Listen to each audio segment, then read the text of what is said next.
విన్భక్తి ప్రేక్షకులందరికీ నమస్కారం. మనతో పాటుకున్నారు ప్రముఖ ఆధ్యాత్మికవేత్త, జ్యోతిష్య పండితులు, బ్రహ్మశ్రీ డాక్టర్ గుండెపోయిడి శివసుధీర్ శర్మ గురుగారు ఉన్నారు. మాట్లాడదాం. నమస్కారం గురుగారు. శ్రీమాత్రే నమః. శ్రీ గురుభ్యో నమః. గురుగారు, అందరూ అనేక సమస్యలతో బాధపడుతూ ఉంటారు. కొంతమంది చెప్పుకునేవి, కొంతమంది చెప్పుకోలేనివి, మానసికంగా కానీ శారీరకంగా కానీ. ఆ వయసు ఈ వయసు లేదు గురుగారు, ప్రతి వయసుకి వాళ్ళకి వాళ్ళు తగ్గట్టుగా అనేక సమస్యలు. పేరెంట్స్కి అయితే పిల్లలకి పిల్లలు అవ్వట్లేదు, పిల్లలైతే సంతానం కావట్లేదు, ఆయన సంతానం సరిగ్గా ఉండట్లేదు. చదువులు చదివిస్తున్నాము, గొప్ప గొప్ప చదువులు, విదేశాలకు పంపిస్తున్నాము, సెటిల్ అవుతారని అవ్వట్లేదు. బిజినెస్లో ఉండలేకపోతున్నారు, మంచి జాబ్ రాలేకపోతున్నారు. మంచి చదువు ఉంది, వెనకాల బ్యాక్గ్రౌండ్ ఉంది, సక్సెస్ లేదని డిసప్పాయింట్మెంట్, డిప్రెషన్లోకి తీసుకువెళ్తుంది. వాళ్ళు ఫీల్ అవుతున్నారు, తద్వారా వాళ్ళ తల్లిదండ్రులు ఫీల్ అవుతున్నారు. పెళ్ళిళ్ళు అవ్వకపోతే పేరెంట్స్కి చాలా నరకం. వాళ్ళకి నరకము, చూసిన జనాలు, రిలేటివ్స్ నుంచి వచ్చే మాటలు, ఒత్తిడి, మరొక యాతన. అది మానసికమైనది, ఎవరికి చెప్పుకోలేరు పాపం పేరెంట్స్. అలాగే ఈ మధ్య బాగా వింటున్నాము డివోర్స్ అనేది చాలా కామన్ అయిపోయింది గురుగారు. నిజంగా బంధానికి జీవితంలో ఇది ఒక భాగం లాగా తయారైపోయింది. అది కూడా కొంతమందికి. మొన్న విన్నాను, పెళ్ళిళ్ళు అయ్యాక పిల్లలు ప్లాన్ చేసుకోవడం కూడా చూద్దాంలే అంటే అండర్స్టాండింగ్ కుదిరిన తర్వాత చూద్దాం, రెండు మూడేళ్ల తర్వాత. అది అసలు ఎంతవరకు అనేది కరెక్ట్ అనేది ఇంకా వాళ్ళకి వదిలేద్దాము. హెల్త్ ఇష్యూస్ అన్నీ ఉన్నాయి, ఆరోగ్యంగా బ్రతకడానికి కూడా అవకాశం ఉండట్లేదు. డబ్బు ఉంది, చక్కగా అన్నీ ఉన్నాయి. దీర్ఘకాలికమైన అనారోగ్య సమస్యలు, చదువు, పిల్లలకి చదువు, పెద్ద పెద్ద కాలేజీల్లో బోలెడని డబ్బులు పోసి చదివిస్తున్నాము, చదువు రావట్లేదు. బిజినెస్, మంచి మంచి బిజినెస్ ప్యాషన్తో పెడుతున్నారు చాలామంది, బోలెడంత పెట్టుబడి పెట్టి ఫెయిల్ అయిపోతున్నారు, పార్ట్నర్తో మోసపోతున్నారు. సో డబ్బుల విషయంలో ముఖ్యంగా ఆర్థిక ఇబ్బందులు గురుగారు. ఎవరికో నమ్మి డబ్బులు ఇస్తున్నారు, రావట్లేదు. సాయం చేయడం కూడా పాపమే. ఇలా అనేక రకరకాల సమస్యలు ఇంకా నేను చెప్పలేని చాలా ఉన్నాయి, వాళ్ళు చెప్పుకోలేని చాలా ఉన్నాయి. వీటిలన్నిటికీ ముఖ్యంగా ఒకే ఒక కారణం ఏదైనా ఉంది అంటే మీరు ఎప్పుడు పితృదోషం అని చెప్తూ ఉంటారు. సో దాని నివారణకి ఏం చేసుకోమంటారు? ప్రతి ఒక్క మనిషికి ఏదో ఒక రకమైనటువంటి సమస్యతో సతమతం. కాల్స్ మాట్లాడుతుంటే అర్థమవుతుంది గురుగారు, ఎన్ని ప్రాబ్లమ్స్ ఉన్నాయా. ఎంత అంటే హృదయ విదారకమైనటువంటి బాధ. అవును అవును. వీటిల్లో చాలా వరకు లోపల దాచుకోలేక, బయటికి చెప్పుకోలేక మదనపడేటువంటి తల్లిదండ్రులు కావచ్చు, ఆడపిల్లలు కావచ్చు, మగపిల్లలు కావచ్చు, చాలా హృదయ విదారకంగా ఉంటుంది. కొంచెం మీకు ఎప్పుడైనా ఫోన్ కలిపితే వెంటనే ఏడ్చేస్తూనే చెప్తున్నారు, వాళ్ళు ఎమోషనల్ అయిపోతున్నారు, కంట్రోల్ చేయలేకపోతున్నారు. చాలా వాళ్ళు చెప్పుకునే బాధ అంటే ఈ మధ్య మరీ నాకు ఇది ఎక్కువైపోయింది, ఎమోషన్స్ మరీ ఎక్కువైపోయినాయి మీ కలయికతో. ఎవరన్నా ఏదైనా చెప్తున్నా కూడాను కళ్ళల్లో నీళ్లు గిరగిరకి తిరిగిపోతున్నాయి నాకు కూడా. అంటే ఈ బాధ ఉండకూడదు కదా వీళ్ళకి, ఎందుకుంది ఈ ఎంత బాధ అంటే, నిన్న వచ్చారు ఒక ఆవిడ, పాపం గోకర్ణం వస్తానయ్యా అని. ఆవిడ చూడటానికి మా అమ్మగారు లానే ఉన్నారు అచ్చం. ఆవిడ ఏడుస్తుంటే నా వల్ల కావట్లేదు. ఏడవద్దమ్మా, నేను ఒకటే మాట చెప్పాను, అమ్మ ఏడవద్దు, ఇవ్వడానికి వాళ్ళు, అమ్మ ఏడవద్దమ్మా, మీ కొడుకు మార్చే బాధ్యత నాది. మీ కొడుకు మారేంత వరకు నన్నే నీ పెద్ద కొడుకు అనుకో. నీకు ఏ బాధ ఉన్నా, ఏ క్షణం ఉన్నా, ఏ క్షణానైనా సరే, అర్ధరాత్రి పూటైనా సరే నాకు ఫోన్ చేయి. నువ్వు నాకు పెద్ద దూరంలో లేవు, మా అయితే అర్ధగంట ప్రయాణం చేస్తే వస్తాను నీ దగ్గరికి. నేను రాగలుగుతాను, నేను ఏదైనా చేయగలుగుతాను తప్పనిసరిగా. దయచేసి మీరు కొడుకు అలా చేశాడు, మీరు బాధపడకండి అమ్మ, దయచేసి మీకు దండం పెడతాను చెప్తాను. నిజంగా ఎంత హృదయ విదారకం ఆ వయసులో. పిల్లలు చూడక, పిల్లల మాట వినక, ఇప్పుడు మనం చెప్పే తెలియకుండా వస్తున్నారు. వాళ్ళ అబ్బాయికి తెలియదు, ఇంట్లో అల్లుడికి తెలియదు, అల్లుడు తెలిస్తే అల్లుడు ఒక మాట మాట్లాడతాడు. ఇక్కడ నిజంగా ఒక మాట చెప్పాలంటే అమ్మా, దీనికి కూడా మాట కట్టు. మీరు ఒక మాట అన్నారు, అర్హత అని. నిజంగా ఎవరికి అన్యాయం చేయకుండా చాలా చక్కగా ఉండి కూడా ఇంత బాధపడే అర్హత భగవంతుడు ఎలా ఇస్తున్నాడు అనేది నాకు కూడా అర్థం కాదు గురుగారు కదా. నిజంగా ఇలాంటివన్నీ కూడాను కొంతమంది నమ్మడం మానేశారు. దేనికి అంటే, అంతకుముందు కావచ్చు, ఇప్పుడు ఒకటి చెప్తానన్న, ఒక వస్తువు తయారైతే దానికి తప్పనిసరిగా ఇమిటేషన్ తయారవుతుంది. అలాగే నిజం చెప్పేటువంటి ఒక విషయానికి అబద్ధం దాని వెనకనే వస్తుంది. ఒక తమ్ముళ్ళలాగానే వెంటనే వెనకొస్తున్నాడు. దానివల్ల ఏమవుతుందంటే, పూర్తిగా నిజం చెప్పేటువంటి వాళ్ళని కూడా నమ్మలేనటువంటి పరిస్థితికి వెళ్ళిపోయారు జనాలు. మేము చాలా చేసాము, ఏం కావట్లేదండి కదా. కానీ నేను అదే చెప్తాను, అన్ని చేశారమ్మా, నన్ను నమ్మి ఇది ఒక్కటి చేయండి, నేను చెప్పే పని ఒక్కటి చేయండి, గ్యారంటీ పనులు అవుతాయని చెప్తాను నేను.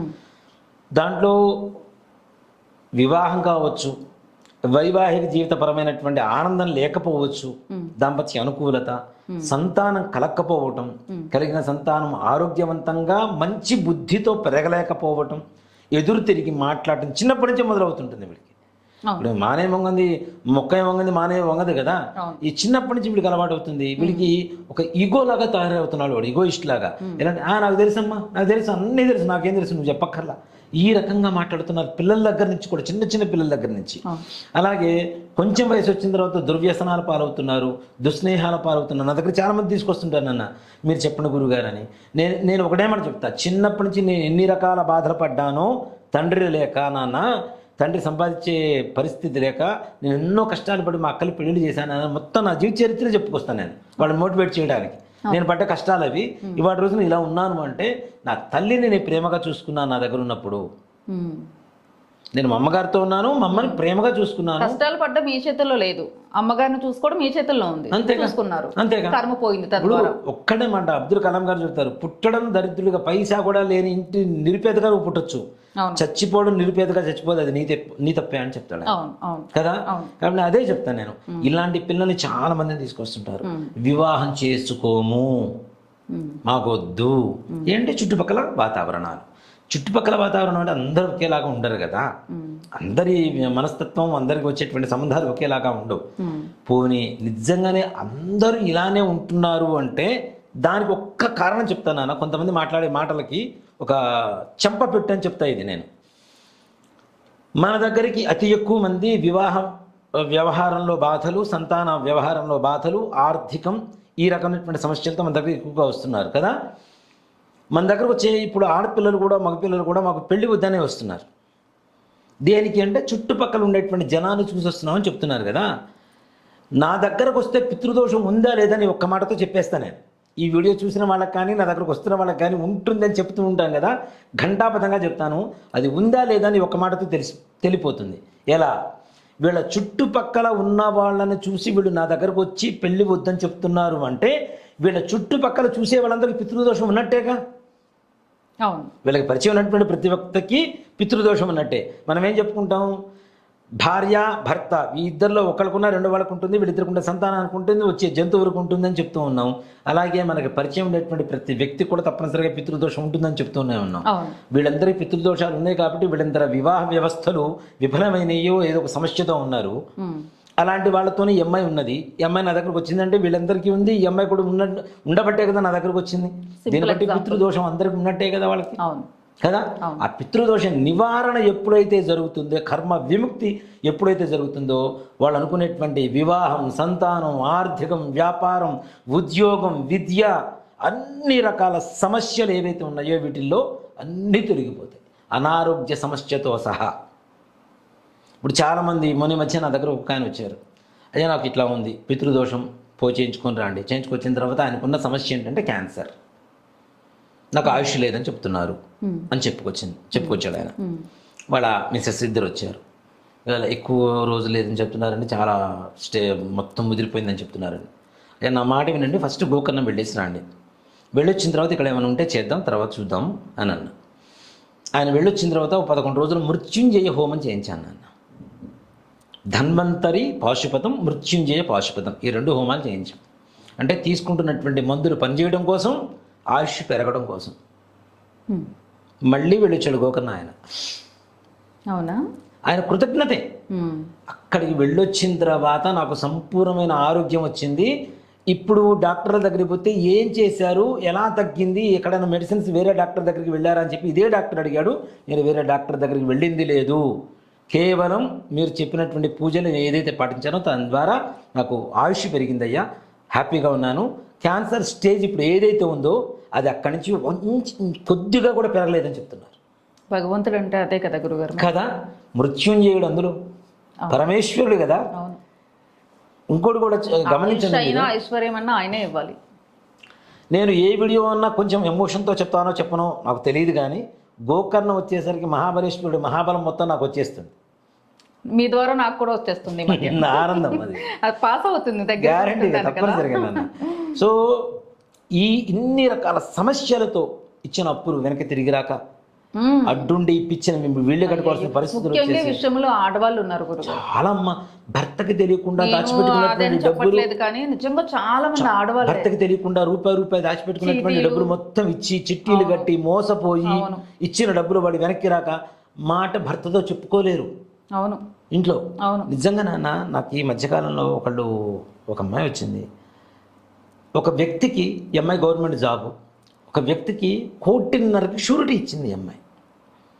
వాడు డబ్బులు కట్టడంలా. ఆ టైంలో మన బుర్ర పనిచేది, అది కూడా జాతకరీత్యా ఉంటుంది. అంతేనమ్మా, బుద్ధి కర్మానుసారేనా మన జాతక గ్రహస్థితి ఎలా ఉంటుందో తెగ ఫీల్ అయిపోతాం, అరే ఎంత చేసాం, ఎంత పిచ్చిగా ఆలోచించామండి. అప్పుడు అలా జాతకం అలా ఆటోమేటిక్గా బుద్ధి ఇంట్లో భర్తకి తెలియదు. ఇంకా భర్త మంచివాడు కాబట్టి వచ్చినప్పుడు తను కూడా అర్థం చేసుకున్నటువంటి వ్యక్తి కాబట్టి సర్లే జరిగిపోయింది, ఏదో జరిగిపోయింది. నేను ఒకటే మాట చెప్పా, నేను ఎవరినైనా అమ్మాయినే పిలుస్తూ ఉంటాను. మా అమ్మాయి ఒక పని చేసింది, మీకు చెప్పడానికి భయపడుతోంది, మన కాస్త క్లోజ్గా ఉండే పర్సన్సే, భయపడుతోంది, దయచేసి నేనే చెప్తాను మీకు ఆ మాట, మీరు ఏమన్నాను అంటే నేను చెప్తాను, లేకపోతే మాత్రం మా అమ్మాయిని మా ఇంట్లో పెట్టేసుకుంటాను అన్న. అంటే ఏంటి గురువు గారు, లేదు మీరు ఏమన్నా నాకు మాట ఇవ్వండి. ముందు ప్రమాణం చేశాడు పాపం, ఏమన్నాను అని. అమ్మాయి డబ్బుల విషయంలో ఇరుక్కుపోయింది ఒక చోట. ఎక్కడ ఎంత అని అన్నాడు. ఇట్లా సొంది 1,50,00,000 అమ్మాయి షూరిటీ ఇచ్చింది. ఇప్పుడు జాబ్ దగ్గరికి ఆఫీస్కి వచ్చి ఇది జరుగుతుంది, గొడవ జరుగుతుంది, కోర్టు కేసులు కూడా ఏ పరిస్థితి వరకు ఉన్నాయని. ఒక్కటే మాట అమ్మ, నిజంగా ఆయన ఎంత మంచివాడు చూడండి. దగ్గర తీసుకుని పిచ్చిదానా నాకు చెప్పవా, చెప్తే నేను తిడతానా కొడతానా, నీ బాధ నాకు బాధ కాదా. ఆ తర్వాత కూడా నిదానంగా తీరుతున్నాయి. ఇప్పుడు వాడు దారికి వచ్చేసాడు, ఇచ్చేవాడు కూడా. ఇప్పటికీ ఆ అమ్మాయిని పన్నెత్తి మాటలు ఎదురమ్మా. అమ్మాయి ఏదో ఉంటుంది, అన్నయ్య మీరు చెప్పే విధంగా ఎంత కన్విన్సింగ్ గా చెప్పారు, మీరు ఏదైనా చెప్తే కాదు లేదని ఎంత కన్విన్సింగ్ గా చెప్పారు, ఆయన ఒక్క మాట మాట్లాడటం లేదన్నయ్య. ఇదే విషయం ఇంకో ఇంట్లో అయితే విడాకులు ఇచ్చేసేవాళ్ళు గ్యారెంటీగా, ఇంట్లోంచి తన్ని బయటికి పంపించేసేవాళ్ళు. అంత పరిస్థితి. కానీ ఆయన డబ్బుకి విలువ ఇవ్వలేదన్నయ్య. మనిషికి చాలా మంచి వ్యక్తి కదమ్మా, అంత గొప్ప వ్యక్తి ఎవరు ఉంటారమ్మా. పైగా ఈ అమ్మాయిని డబ్బులు అడిగితే షూరిటీ పెట్టిన వాడు వేరేలా హరాస్ చేస్తున్నాడు. అలాంటి సమయంలో బయటకు చెప్పుకోలేక నాకు ఫోన్ చేసి ఏడ్చింది, అన్నయ్య నేను వస్తాను మీ దగ్గరకు వచ్చి మాట్లాడతాను, రాండమ్మ కూర్చొని మాట్లాడితే ఇది సంగతి. ఆ తర్వాత 2-3 సార్లు ఈ అమ్మాయి దగ్గర క్లారిటీ తీసుకున్న తర్వాత అప్పుడు ఆయన పిలిపించాను. ఈ అమ్మాయి వాళ్ళ హస్బెండ్ తను తీసుకొని రా, నాతో మాట్లాడదాం, తనతో మాట్లాడదాం. హ్యాపీ, ఇప్పుడు పర్లేదు, కొంచెం నిదానంగా కదులుతుంది, మూవ్ అవుతుంది, డబ్బులు వస్తున్నాయి. ఇప్పుడు ఆ కోర్టు కేసులు ఇట్లాంటివన్నీ కూడా ఆగిపోయి ఉన్నాయి ప్రస్తుతానికి. అవన్నీ ఆ కోర్టు వరకు వెళ్ళలేదు, వెళ్ళే పరిస్థితి వచ్చింది కూడా వెళ్ళలేదు. వీళ్ళు కూడా గోకర్ణం వెళ్ళొచ్చిన వాళ్ళే, మోక్షనారాయణ బలి చేయించి వచ్చిన వాళ్ళే. అదే అమ్మాయి చెల్లెలకి సంతానం లేదు నాన్న, 14 ఏళ్ళు అయింది పెళ్ళి, సంతానం లేదు. ఏదో మెడిసిన్స్ వాడుతుంది, ఏదో ఈ మన సంస్థలు ఉన్నాయి కదా, వీటిని ఏమంటారు, సంతాన సాఫల్య కేంద్రాలు, వాటిలో కూడా మెడిసిన్స్ వాడింది. 2-3 సార్లు ఫెయిల్ అయింది. గుడి దగ్గరకు వచ్చి గుడి బయట గోడ పట్టుకుని ఏడ్చింది, నాకు సంతాన యోగం లేదు కదండి, మీరు చెప్పండి నిజం చెప్పండి అంటే, నాన్న నీకు సంతానం కలగకపోతే నేను జాతకాలు చెప్పడం మానేస్తానని చెప్పాను. నేను ఒక సంతానం ఉంది తప్పనిసరిగా 100% జరుగుతుంది, నువ్వు బాధపడకు, ఒకసారి గోకర్ణం వెళ్ళేసి రండి అని చెప్పాను. ఎలా చెప్పారు మీరు? అమ్మాయి నాకు పరిచయం, అమ్మాయి జాతకాలు చూశాను నేను. కాకపోతే వివాహమే చాలా దూరం వెళ్ళిపోయారు, వేరే చోట ఉంటున్నారు. ఆ తర్వాత వచ్చి ఏడ్చింది, చెప్తే ఇట్లా వెళ్ళిరండి నాన్న, జాతకరీత్యా కూడా సంతానం ఉందో లేదో తెలుస్తుంది ఈజీగా. ఎంతమంది సంతానం ఉంటుందో కూడా చెప్పొచ్చు, ఎంతమంది పుట్టిపోయారో కూడా చెప్పొచ్చు, ఎంతమంది లైవ్లో ఉన్నారో కూడా చెప్పొచ్చు, ఏ సమయంలో చనిపోయారు అనేది కూడా చెప్పొచ్చు. దాంట్లో ఏమాత్రం కూడా సందేహం లేదు. కాకపోతే మారకమైనటువంటివి మనం జాతక విషయంలో మాట్లాడడం కాబట్టి చెప్పం. కానీ సో వెళ్ళొచ్చారు బాబు. మన 16th ఫస్ట్ బర్త్డే అయిపోయింది. సూపర్. నాకు ఇన్విటేషన్ పంపించింది, రావాలి మీరు తప్పనిసరిగా రావాలి, ఇదంతా మీ ఆశీస్సులే అని. ఇలాంటి ఒక రియల్ ఎస్టేట్ వ్యాపారి, పెద్ద రియల్ ఎస్టేట్ వ్యాపారి నా దగ్గరకు వచ్చింది. ఓ మాట చెప్పాలంటే దగ్గరలో ఉంటున్నా నాకు ఆయనకి ఏ రకమైనటువంటి పరిచయం లేదు. ఆయన ఉన్నాడా, అలాంటి వ్యక్తి ఉన్నాడన్న సంగతి కూడా నాకు తెలియదు. ఆయన సంస్థను మొత్తం, ఒకప్పుడు నేను ఒక అపార్ట్మెంట్లో రెంట్కున్నా, దాని బిల్డర్ కూడా ఆయన అన్న సంగతి నాకు తెలియదు. తర్వాత ఎవరో చెప్పారు అని చెప్పేసి నా దగ్గరకు వచ్చారు. వాళ్ళ అబ్బాయికి వివాహం కావటం లేదు, చిన్న అబ్బాయికి. ఏంటి అంటే వెళ్ళరండి అన్న. వెళ్ళొచ్చాను. పెళ్ళికి రిసెప్షన్కి ఇవ్వండి, పెళ్ళి గోవాలో జరిగింది నాన్న. రిసెప్షన్కి పిలిచారు, ఆశీర్వచనం కావాలి తప్పనిసరిగా మీరు రావాలి అంటే వెళ్ళాను. అని ఒక్క మాట నాకు నా హృదయాన్ని దోచేశాడు ఆయన.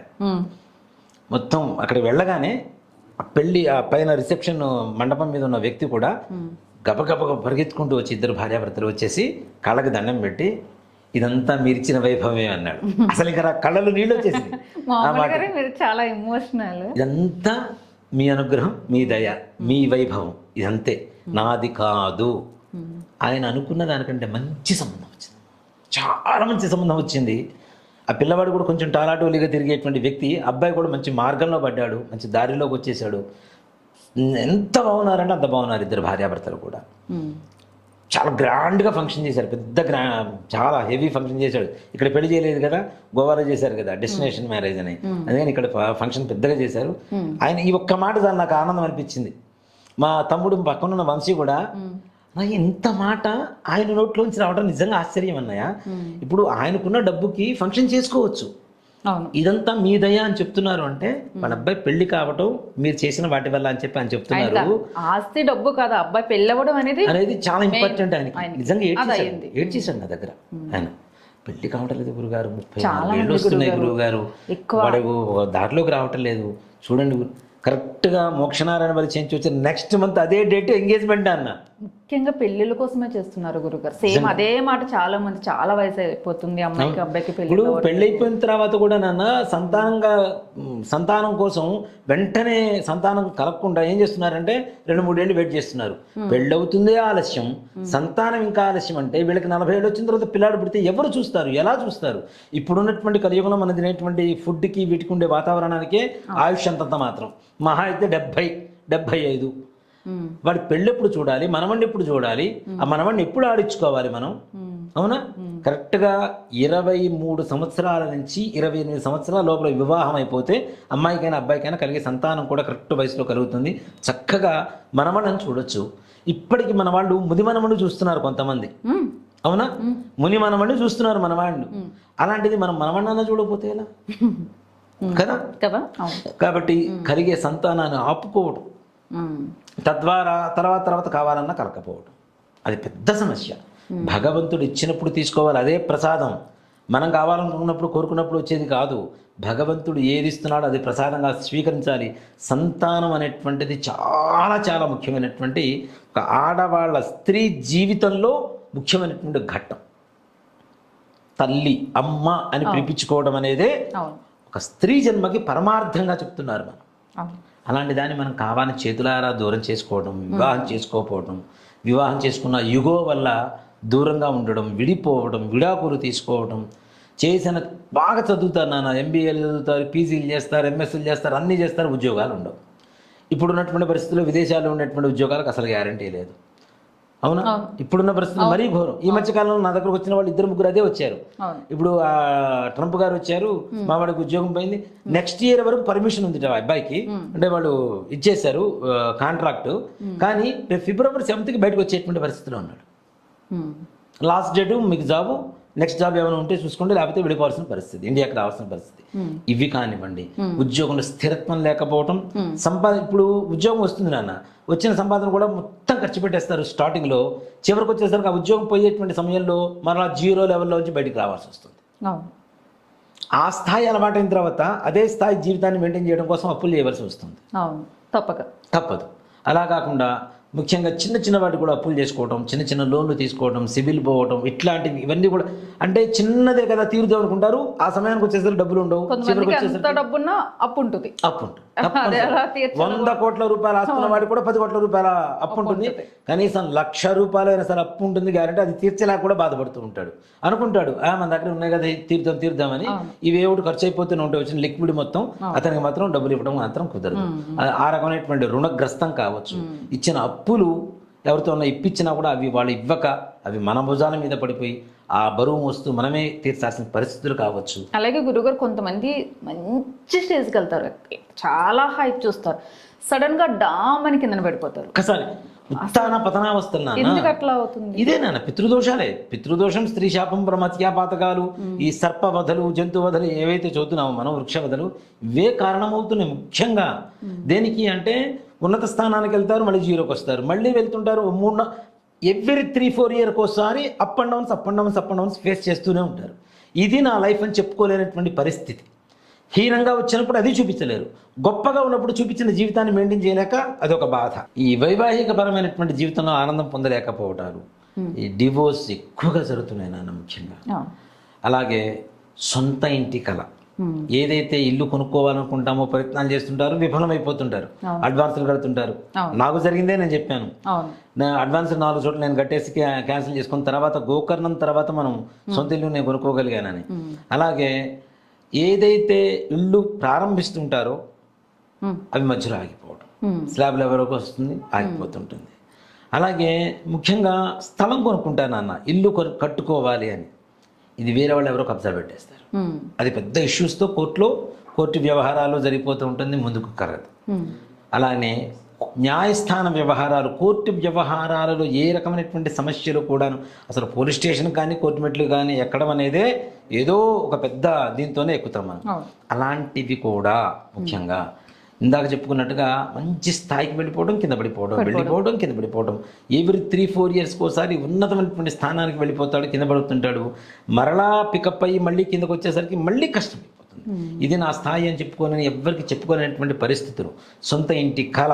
అలాగే రాజకీయ నాయకులు ఎవరైతే ఉంటారో వాళ్ళు కూడా గెలుపుకి దగ్గరగా ఉంటారు కానీ గెలుపు రాదు. 10 ఓట్లు 5 ఓట్ల తేడాతో ఓడిపోయేటువంటి రాజకీయ నాయకులు కూడా ఉంటారు నాన్న. సర్పంచ్ లెవెల్ నుంచి అంత ఖర్చు పెట్టుకొని, అంత తాపత్రయపడి, అంత కష్టపడి జనాలందరూ సేకరించుకొని, దీంతో పాటుగా కొంతమంది ఎమ్మెల్యేలు, ఎంపీలు సీట్ల కోసం ప్రయత్నిస్తుంటారు. వాళ్ళది ఇదే పరిస్థితి.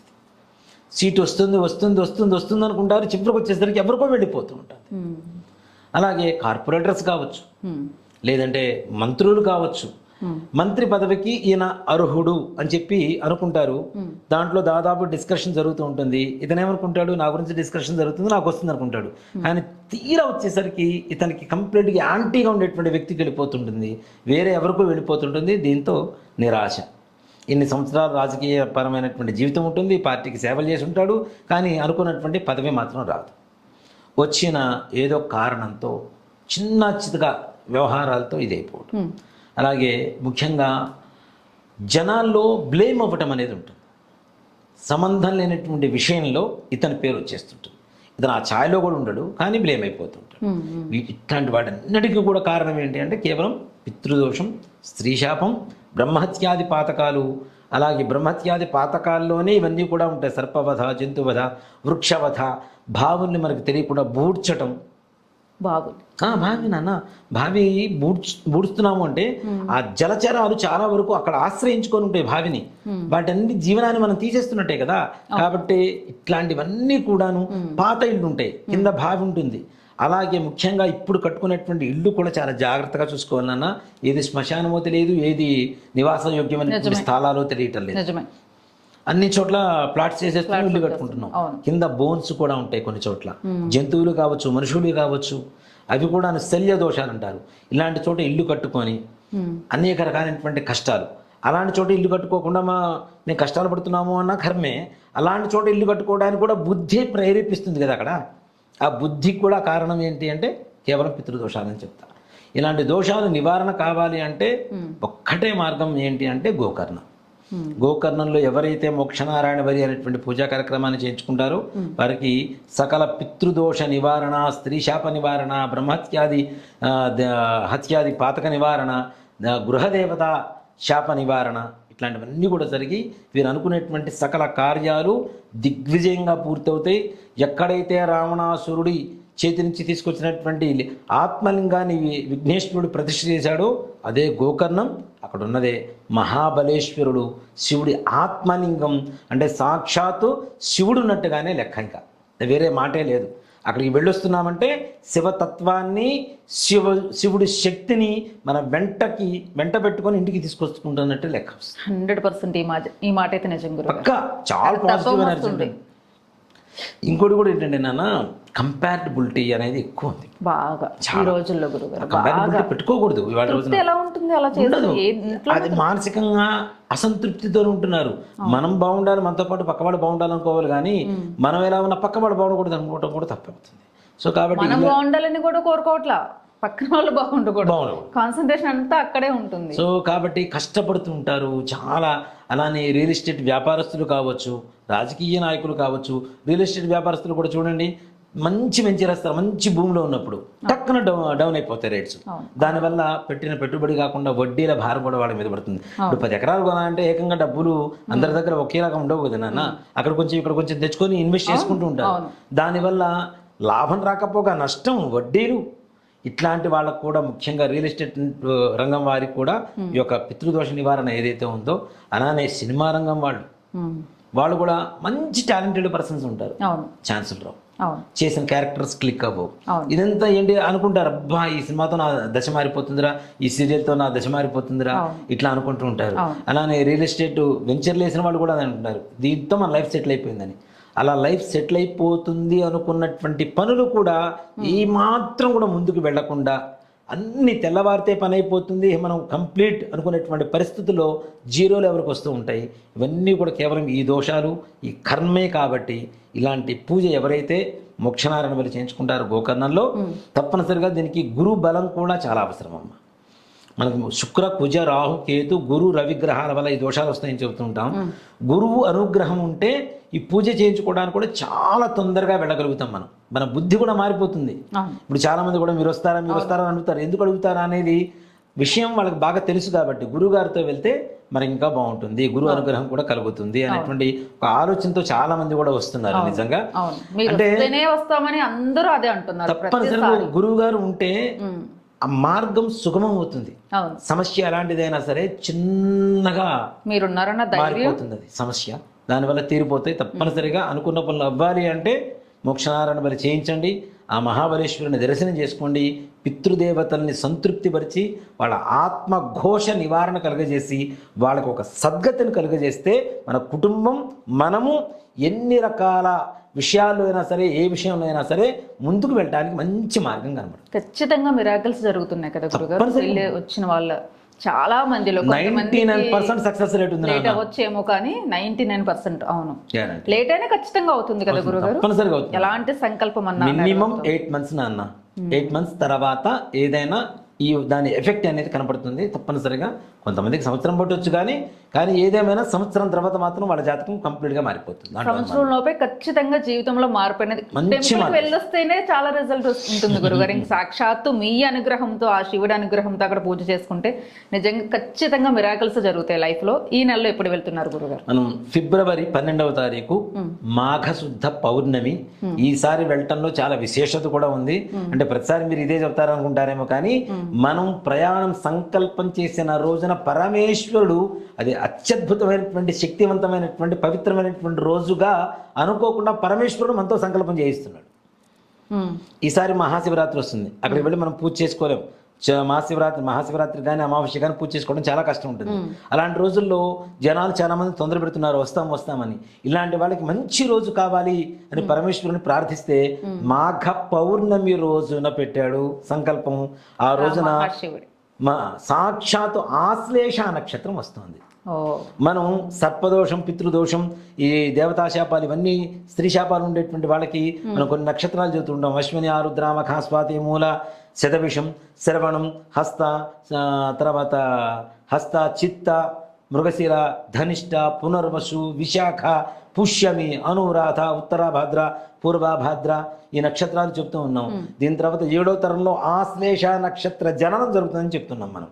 అలాంటి ఆశ్లేష నక్షత్రం ఏదైతే పితృదోషకారకమైనటువంటి నక్షత్రాలు ఉంటాయో వాటన్నిటికీ హెడ్ ఆశ్లేష నక్షత్రం. అలాంటి నక్షత్రం మాఘ పౌర్ణమి రోజున ఎప్పుడు మఖా నక్షత్రం వస్తుంది.